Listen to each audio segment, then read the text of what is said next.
Welcome back to my YouTube channel. This is Kim Medel. Ngayon ay magluluto na naman tayo ng street food. Kung na-miss niyo yung street food, dahil ako na-miss ko yung street food. So, meron ako ditong fishball, meron akong kikiam, hot dogs, at banana Q. Tara, samahan niyo akong magluto. So, ang una kong i-prepare guys ay syempre, ang sauce ng ating mga kikiam at fishball. So, meron tayo ditong ingredients. Syempre, maglalagay muna tayo ng ating lutuan.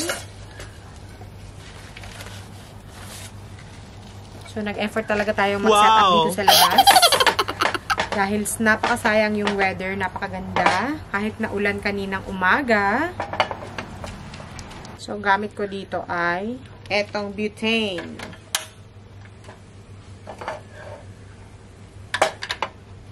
I'm not sure kung meron pa tayong butane.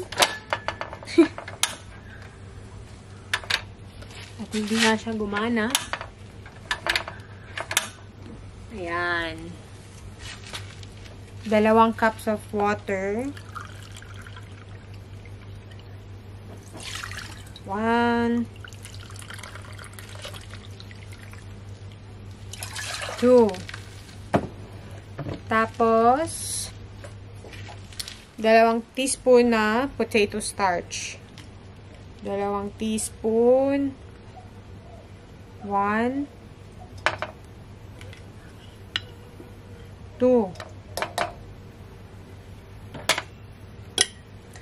So guys, yung traditional na sauce neto ating street food or ating mga kikiam ay ginagamit cornstarch. Pero mas maganda tong potato starch dahil nga ito yung ginagamit namin sa bahay. So usually yung ginagamit sa sauce ng ating kikiam ay standard lang ay cornstarch. But mas maganda daw yung quality ng potato starch kaya potato starch yung ginagamit namin sa bahay. So, next natin ilalagay guys ay etong plain flour. Maglalagay din tayo ng 2 teaspoon.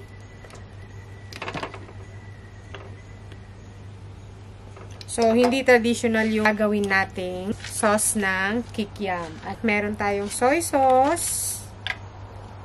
2 teaspoon din.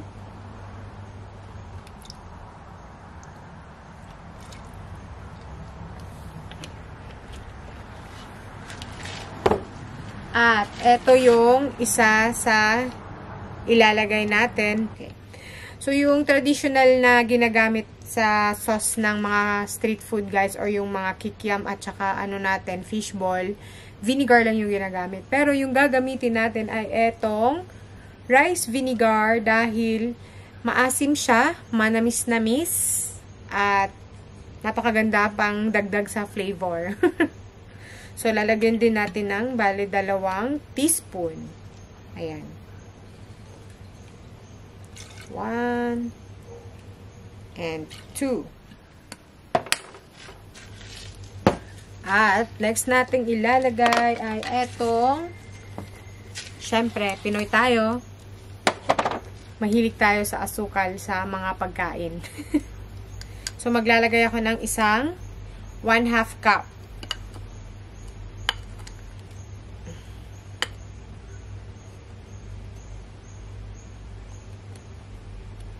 So, brown sugar yung gagamitin natin, guys. Kasi, di ba nakikita nyo ba yung mga sausawan ng mga street food?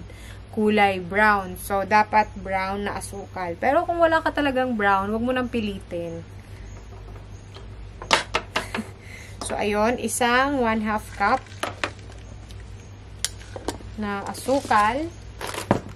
At, meron tayo ditong pepper. So, tansyahin mo na lang kung gaano karami ang gusto mo. Ako, gusto ko yung maraming pepper. So, lalagyan natin siya ng 1 teaspoon. Kasi gusto ko ng maraming pepper. So, ayan, 1 teaspoon.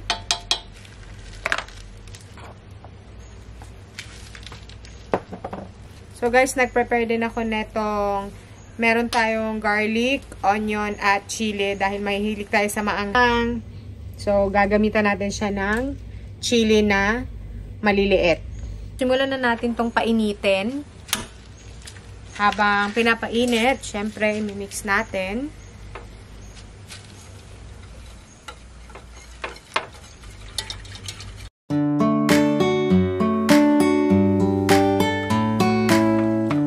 A few moments later. So, ayan guys, lumipat tayo dito sa loob dahil ang lakas ng ulan at yung payong ko, malaki siya pero hindi talaga sakop na ang buong gamit at lalong-lalo na itong camera natin at baka mabasa pa. So, lumipat na tayo dito sa loob ng bahay. So, ayun na nga, eto na ang ating sauce. Papakita ko na sa inyo to. By the way, inulit ko pala yung sukat ng tubig dahil sa potato starch, sobrang grabe niya makapag-thick ng pagkain. So, dinagdagan natin ng 1 cup of water. So, eto na yung kanyang itsura. So, ayan na guys. Ang next natin ilagay ay etong mga garlic at onion. At lulutuin na lang natin yan. So, ayan, lulutuin na lang natin siya. Ilagay natin sa full yung ating fire. So, papakuluin natin siya. At ilalagay na natin yung ating chili. Gugupitin natin. Gupit-gupitin natin yan. Yan. Sa mga mahilig dyan sa spicy, naku po, mapaparami ang kain natin nito. So, papakuluin na lang natin yan, guys. Kumukulo na siya. At itabi na natin to. At meron na tayong sauce ng ating kikiam at fishball. Dati-dati, nung elementary pa ako, mahilig na talaga ako bumili ng fishball. Lalong-lalo na yung sauce ni Kuya. Napakasarap. So, ayan na nga, guys. Abang nag-aantay tayo, napasayo na rin yan. Hindi ko napansin. Napatingin na pala si Habi sa akin. Tapos ko na ngang lutuin ng fishball at kikiam at eto na ang sinunod natin ng banana Q. Nilagyan ko nga siya ng caramelized sugar at etong sesame seeds. Ayan na guys, sobrang dami at napakasarap naman ito sa inyong hindi magugutom sa pagkaing street food. Ayan guys, nagmumukbang na rin ako dito. Wala akong kalaban.